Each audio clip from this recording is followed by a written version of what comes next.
All Scripture is given by inspiration of God, and it contains many, many words and many numbers. We're going to be looking at the numbers that are found in the Bible. You see, God is the author of numbers. In fact, the entire universe is made up of math. It is structured based on math.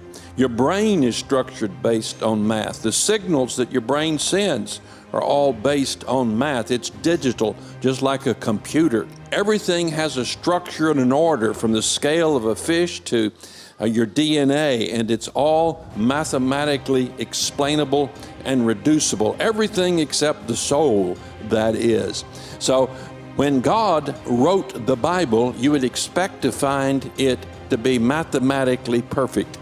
You'd expect to find it consistent with the rest of nature if his fingerprints are on it.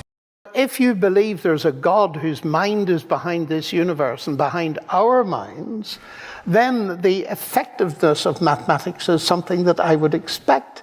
And of course, Newton, being the genius that he was, this was one of his evidences when he wrote Principia Mathematica. He wrote at the beginning of it, he hoped a thinking person would see that there was a deity from his descriptions of the universe. Kepler said similar things. 72nd chapter of the Quran has 285 words. And it's interesting that this chapter ends by saying that God has taken into account everything numerically.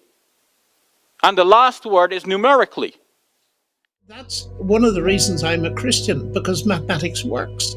And atheism gives me no explanation of why mathematics works. But the great scientists, Newton I've named, Kepler, Galileo, Clerk Maxwell, Faraday, all of them were believers in God.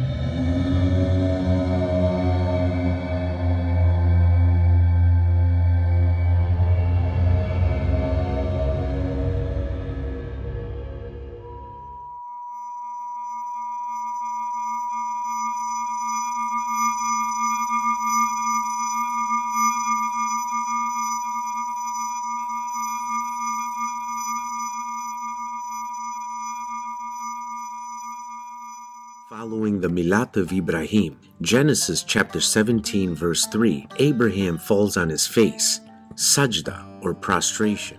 The 32nd word in chapter 17 is face, and the 30th word is Abraham, the face of Abraham in sajda or prostration before the Lord. Abraham the believer in total submission. Notice the numbers 32 and 30. The 32nd chapter of the Quran is called as sajda, the prostration, with 30 verses or signs. Would it be fair to say that this is no coincidence? Think about it.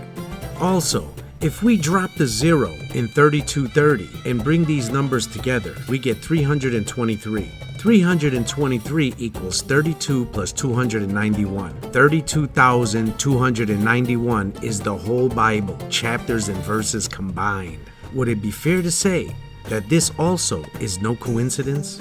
I mean, what are the chances of that? Think about it. You can't say that it's just a coincidence. It looks like this is by a divine plan. That's one of the reasons I'm a Christian, because mathematics works. And atheism gives me no explanation of why mathematics works. But the great scientists, Newton I've named, Kepler, Galileo, Clerk Maxwell, Faraday, all of them were believers in God. So as an experiment, if we lift, not remove, the name Abraham from this verse and insert my name Agron in Hebrew, we get a value of 1,618. And 1,618 is the golden number, or the divine proportion, aka the golden ratio. What are the chances of that? Also denoted as phi, the golden ratio has, over the centuries, even been considered as the perfect illustration of beauty. For the uninitiated, the golden ratio, also called the golden mean, the golden section, or the divine proportion, is one of the most famous irrational numbers. Like another famous irrational number, pi, the golden ratio goes on forever. This mathematical concept is said to appear in nature and in various iconic pieces of art.